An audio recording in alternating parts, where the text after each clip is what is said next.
La nuit tombe sur Ouagadougou comme un voile de coton. Les motos se font plus rares, les radios grésillotent encore et c'est un an et soudain une phrase sobre fend l'air. Une décision d'État, ferme, sans détour. 5 ambassadeurs occidentaux, sommés de plier bagages. On dirait qu'un tambour discret bat au loin. Il marque le pas d'un peuple qui se tient droit. En 2025, une porte s'ouvre sur une cour encore obscure et l'écho s'étire jusque dans les salons des anciens, là où la mémoire veille à côté du poste de télévision. Ici, nous ne crions pas, nous écoutons. Nous regardons ce geste comme on regarde un horizon. D'abord la ligne, puis les détails. Que signifie-t-il pour la souveraineté, pour les familles, pour les voyageurs, pour ceux qui prient d'un tôt et s'endorment tard? Ce soir, nous allons raconter, expliquer, relier, laisser les émotions parler, puis les raisonner, parce qu'un peuple grandit lorsqu'il sait mesurer sa force. Frères et sœurs, marchons ensemble, pas à pas. Que cette parole soit une lampe au pied du chemin, afin que chacun voie où poser le prochain pas. Abonnez-vous et partagez cette parole. Nous marchons ensemble vers la lumière. Dans les couloirs frais de la présidence, les pas sont mesurés, la lumière est basse, et la feuille qui porte la décision a ce poids particulier que connaissent encore les secrétaires d'État, le poids des mots qui changent encore le cours d'une saison. Une formule y revient implacable, simple comme un coup de marteau. Persona non grata. 5 ambassadeurs occidentaux. 5 sots étrangers appelés à se lever, à saluer, à quitter. Et juste avant la publication, un dernier silence, comme la respiration que l'on prend avant la prière. Dehors, Ouagadougou respire à sa manière. Les kiosques ferment, les vendeurs rentrent les paniers, les chauffeurs de taxi se racontent la journée. Sur la bande FM, la voix d'un présentateur tremble à peine. Communiqué du ministère des Affaires étrangères, il lit lentement pour que chacun entende, même celui qui n'a plus l'ouïe vive. Les mots descendent dans les maisons, comme une pluie rare, on lève la tête, on coupe le gaz, on éteint la cour. Une grand-mère pose son chapelet, un vieil oncle redresse le dos. Les jeunes veulent commenter, les anciens veulent d'abord écouter. Car il y a des gestes qui demandent non pas du bruit, mais de l'assise. Ce geste-là ne sort pas de nulle part. Depuis des années, la conversation avec l'Occident ressemble à un pont instable. On y passe parce qu'il le faut, mais l'on sent les planches bouger sous le pas. Sécurité, coopération, conditions, regards soupçonneux, tout cela a laissé des épines dans la chair du quotidien. Les places publiques Mitsitank ont appris de nouveaux mots. Souveraineté, dignité, non-alignement. Et voici qu'un matin ou un soir, qu'importe, car certains actes appartiennent autant à l'aube qu'à la nuit, la décision s'ancre. Il faut signifier que le dialogue, s'il continue, devra désormais se tenir à hauteur d'homme, face à face, non plus du haut vers le bas. Les couloirs du ministère s'organisent, dépêches, instructions, canaux diplomatiques. On prévient les représentations, on ajuste le protocole, on veille à la sécurité de chacun. La capitale devient un tambour discret, sourd pour l'étranger inattentif, parlant pour celui qui sait mal écouter. Dans les quartiers, on ne rit pas, on ne crie pas, on mesure. Car à un certain âge, on sait que la victoire véritable n'est pas dans l'éclat, mais dans la tenue. Avons-nous les épaules ? Demande un aîné. Avons-nous la patience ? Répond un autre. Les enfants, eux, regardent les adultes pour apprendre ce que veut dire être debout. La décision n'est pas une pierre jetée par colère. C'est un signe tendu.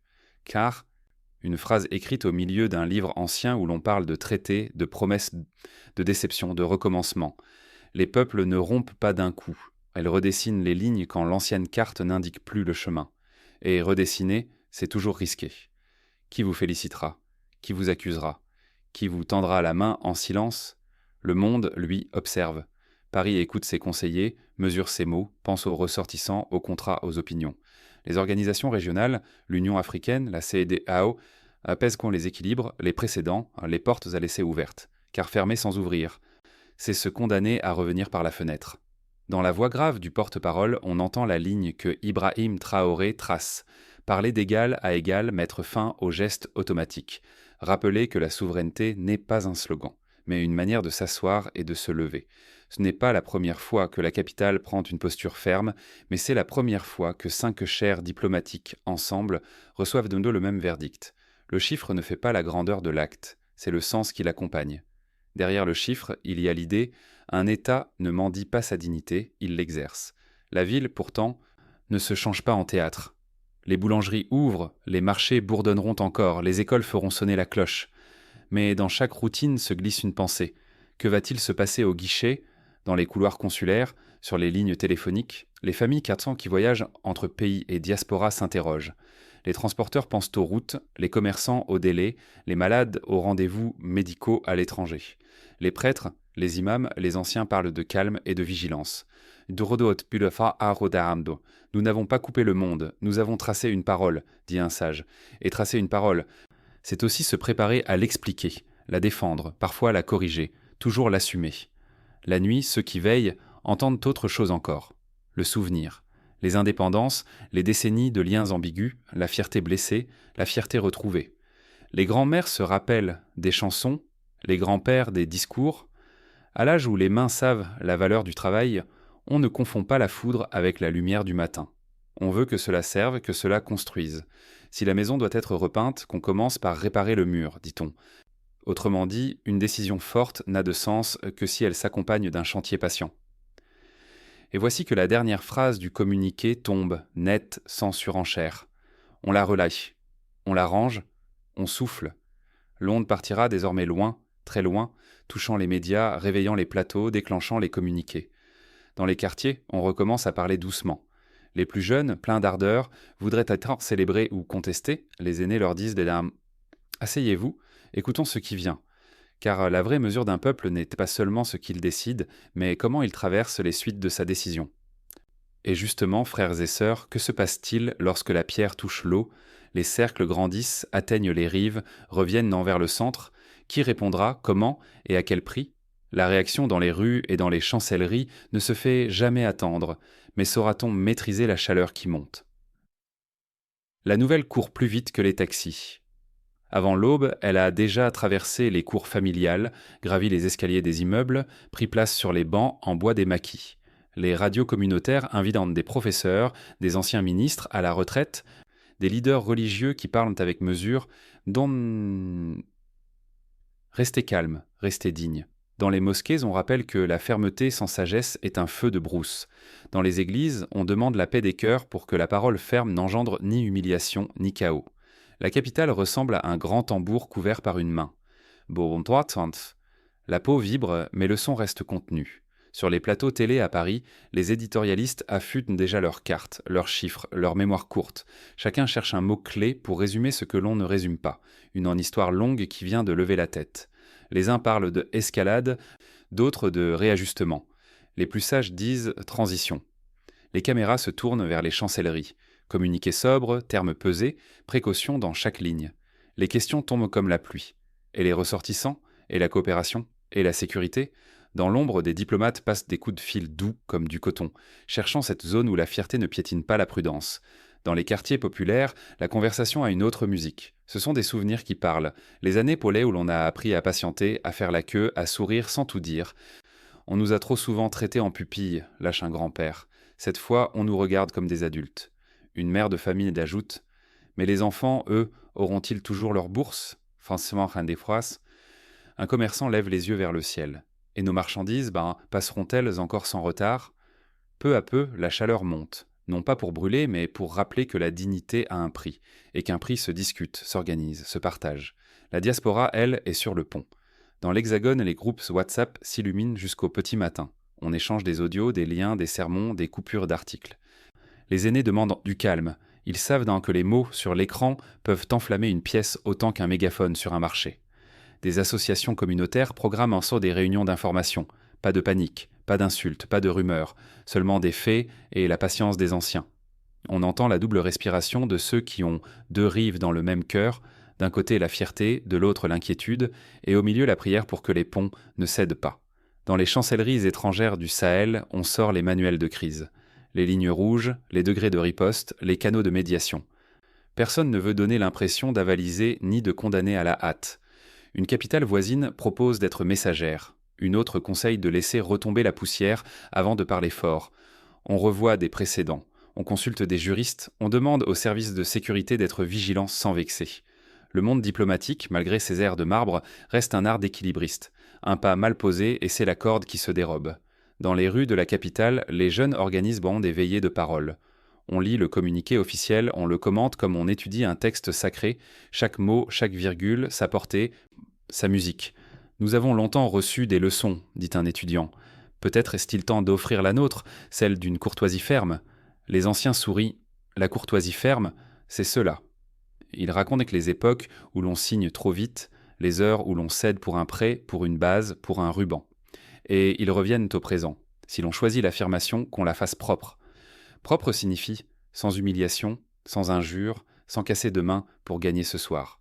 Les médias internationaux, eux, veulent des images. Ils demandent d'entendre des scènes spectaculaires, des slogans, des gestes hauts. Mais la ville donne autre chose, des regards sérieux, des marchés qui continuent, des mains qui saluent, au lieu de serrer les poings. Cette sobriété déroute et rassure à la fois. Elle déroute ceux qui aiment la dramaturgie. Elle rassure ceux qui savent qu'un pays qui crie moins gouverne mieux.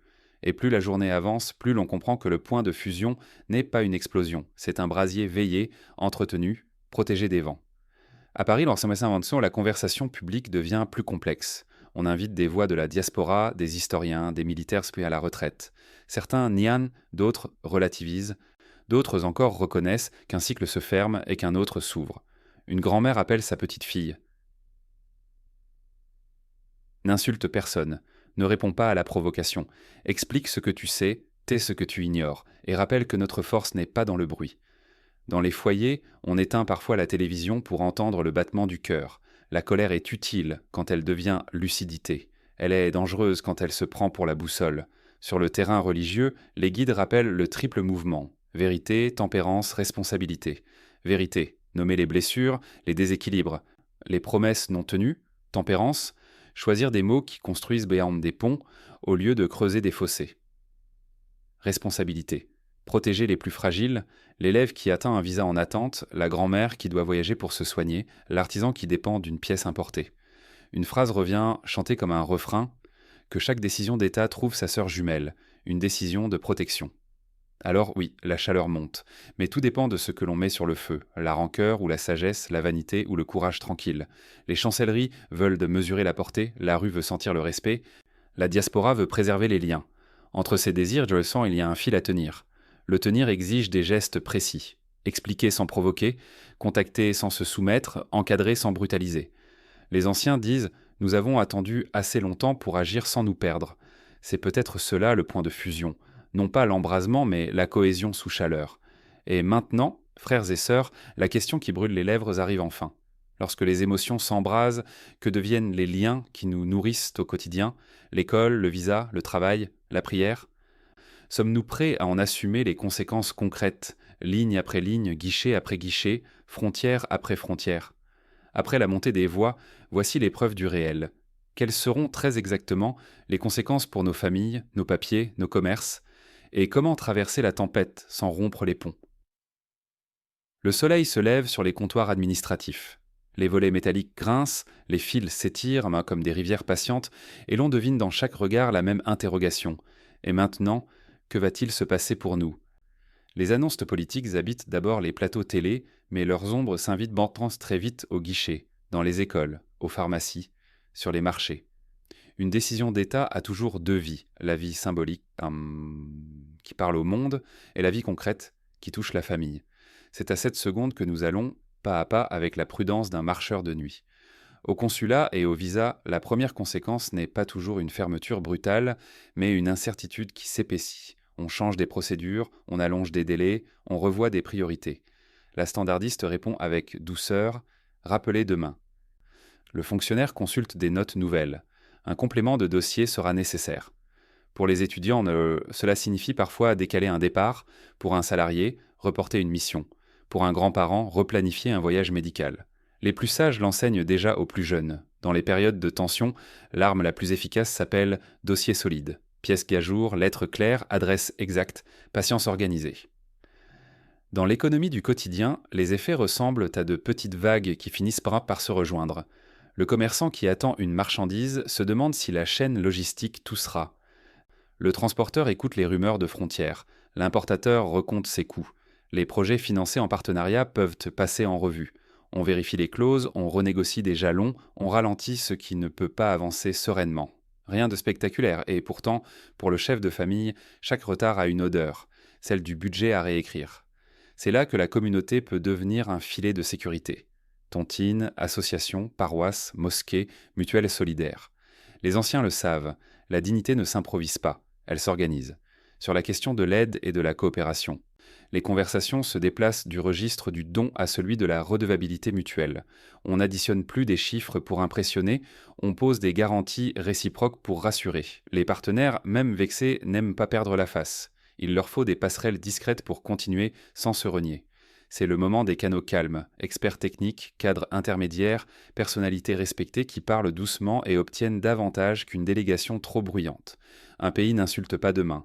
Il sème aujourd'hui des chemins de repli au cas où l'orage durerait. La sécurité et la mobilité ne sont jamais loin des préoccupations. On ne confond pas souveraineté avec isolement.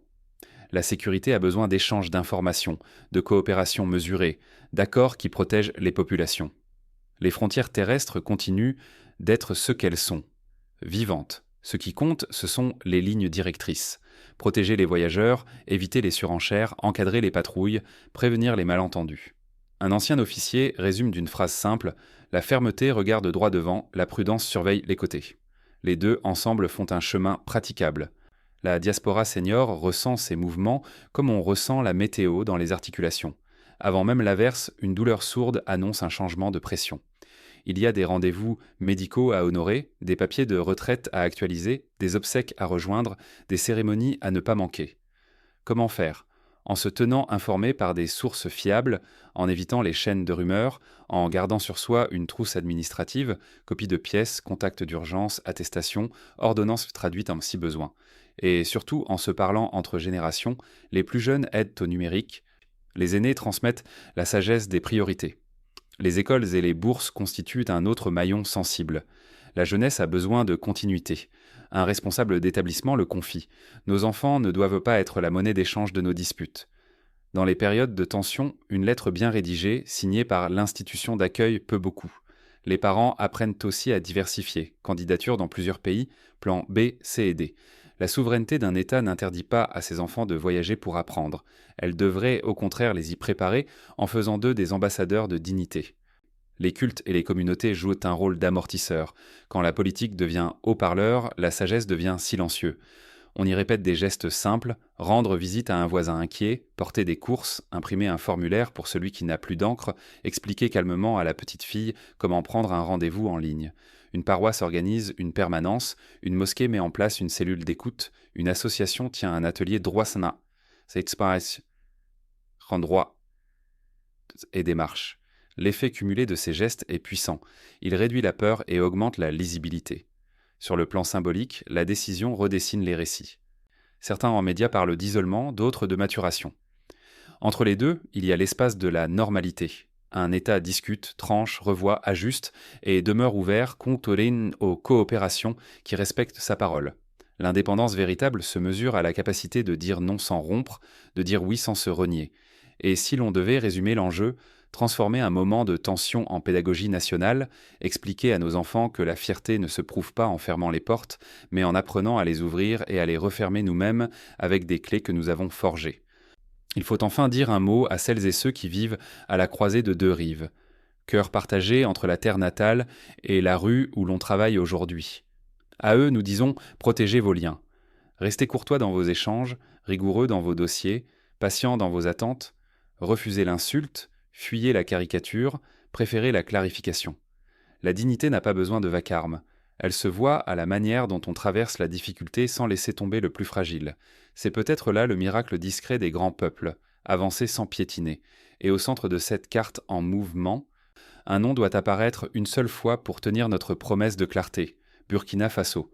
Le prononcer ainsi, calmement, c'est rappeler que l'enjeu n'est pas d'entrer dans l'histoire par le fracas, mais d'y demeurer par la tenue. Question pour vous dans les commentaires. Quel prix êtes-vous prêt à payer aujourd'hui pour une liberté plus solide demain ?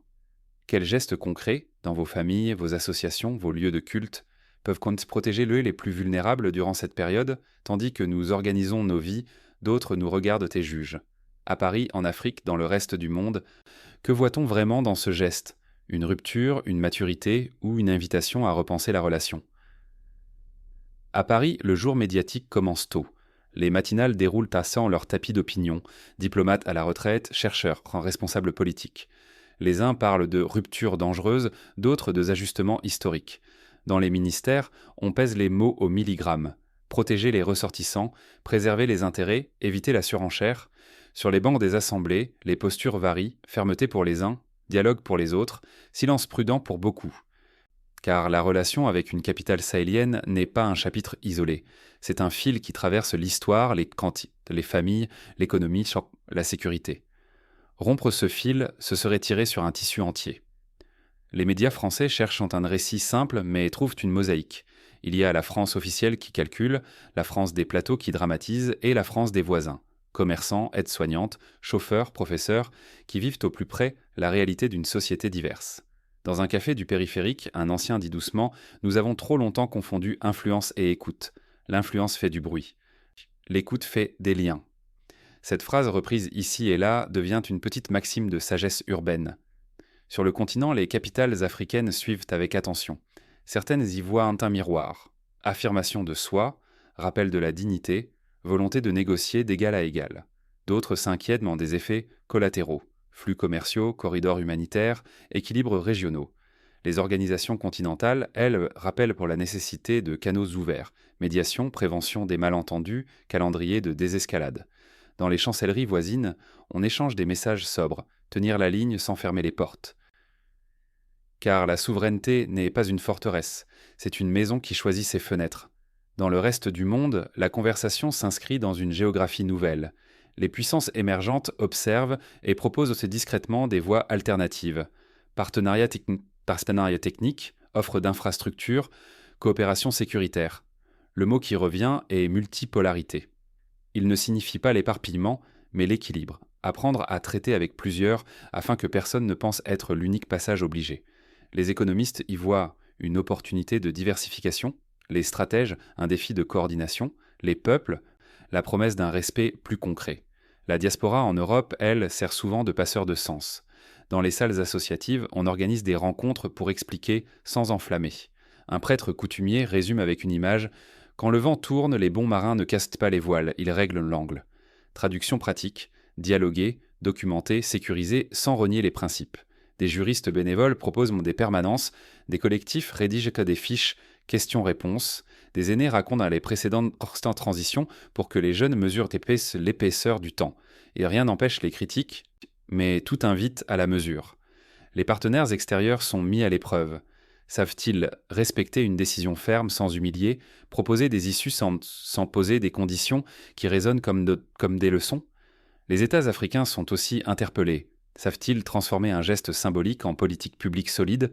Institutions fiables, contrats clairs, routes entretenues, écoles protégées, et les sociétés civiles, au nord comme au sud, sont rappelées à leur rôle de gardiens du ton. Ni insulte, ni déni, mais des mots qui bâtissent des ponts. Au fond, l'épreuve n'est pas seulement diplomatique, elle est pédagogique. Elle enseigne aux nations à se parler avec des voix d'adultes. Elle enseigne aux médias à préférer la complexité au spectacle. Elle enseigne aux citoyens à tenir ensemble la fierté et la prudence. Mais après le vacarme des plateaux et les communiqués bien repassés, restera la question la plus simple et la plus difficile. Quelle décision silencieuse prend-on, loin des caméras, pour que le quotidien ne se brise pas? Après les regards et les jugements, vient l'heure des choix. Quel chemin tracer, concrètement, pour avancer sans renier la dignité ni fermer l'avenir? Nous voici devant la route. Elle n'est ni rectiligne ni pavée de lampadaires. Elle serpente, parfois sablonneuse, parfois dure comme la latérite après l'averse. Le premier choix tient en un mot discret. Canaux.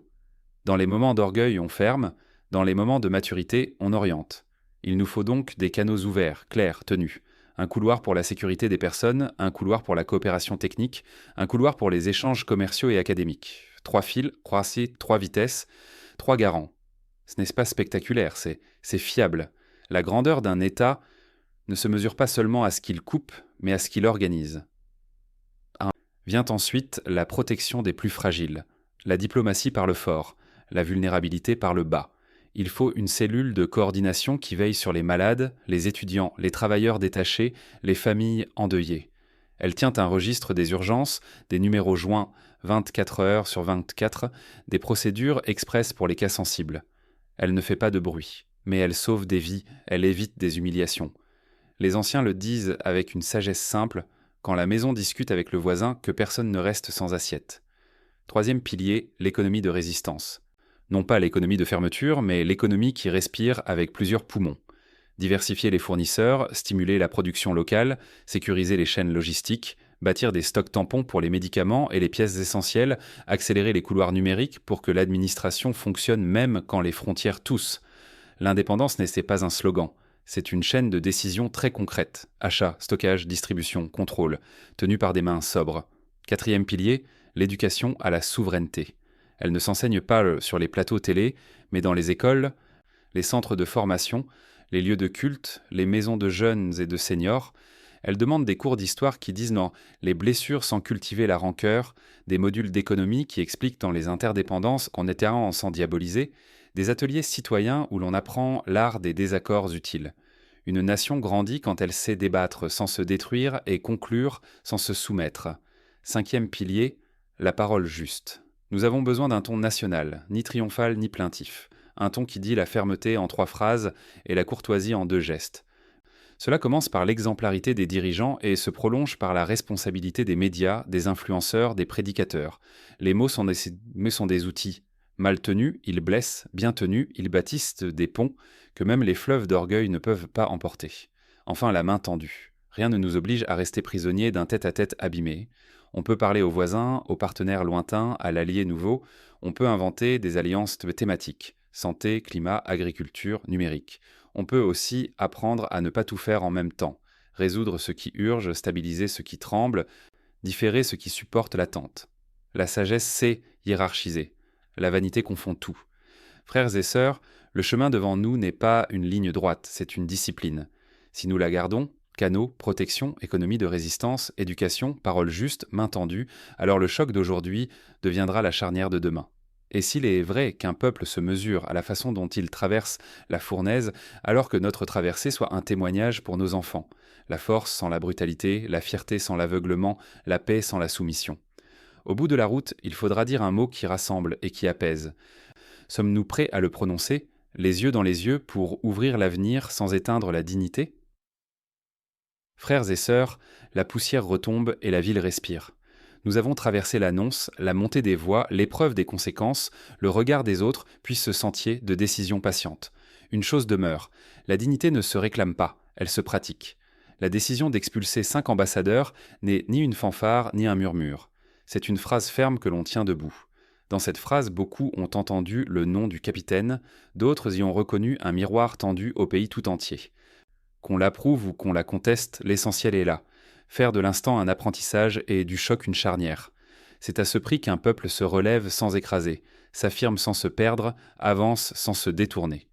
Si nous voulons que notre maison tienne, il nous faut des portes bien montées, des fenêtres bien ajustées, des clés en nos propres mains. Un État adulte parle clair, protège les plus fragiles, explique ses choix et garde des canaux pour que la vie continue. Les partenaires, eux, sont invités à changer de musique. Moins de leçons, plus d'écoute, moins d'ultimatums, plus de respect. La sobriété que nous demandons au peuple, demandons-la aussi aux chancelleries. Et si la tentation des mots durs surgit, rappelons-nous qu'une victoire véritable est une victoire reproductible, qui ne dépend ni d'un cri ni d'un hasard. À ceux qui vivent entre 2 rives, je dis, prenez soin des liens. Dresser des dossiers solides, parler sans insulter, aider un aîné à prendre rendez-vous, accompagner une étudiante dans ses démarches, écouter un voisin inquiet. La politique écrit des lignes. La société en décide la ponctuation. Quelle ponctuation choisirons-nous ? Un point final de rupture, une virgule de respiration ? Ou ce point-virgule de maturité qui permet de continuer la phrase sans renier le sens ? Et si, au cœur de nos débats, nous apprenions à transformer la colère en lucidité, le soupçon en vigilance, la fierté en service, que restera-t-il de cette saison ? J'ose une prière, qu'elle laisse des institutions plus claires, des routes mieux gardées, des écoles protégées, des visages apaisés. Qu'elle donne à Ibrahim Traoré la gravité de ceux qui savent que l'histoire juge d'abord au long cours, et qu'elle offre au Burkina Faso la place qu'il mérite, celle d'une nation respectée non pour ses cris, mais pour la tenue de ses pas. Enfin, breakfast, que notre discussion d'aujourd'hui prépare nos enfants à parler d'égal à égal, partout d'où ils iront. Dites-moi en commentaire, qu'est-ce qu'un lien juste entre nations ? Quels gestes concrets allons-nous poser cette semaine pour protéger les plus fragiles ? Et maintenant, avançons, la tête haute et le cœur doux. Si cette parole vous a éclairé, abonnez-vous, activez la cloche, laissez un amen en commentaire et partagez autour de vous que la lumière fasse une maison de plus. Et que chacun garde en mémoire ceci. 2 fois dans l'histoire, on demande au chef d'être grand, au moment de décider et au moment d'apaiser. Que Ibrahim Traoré soit à la hauteur de ces 2 rendez-vous.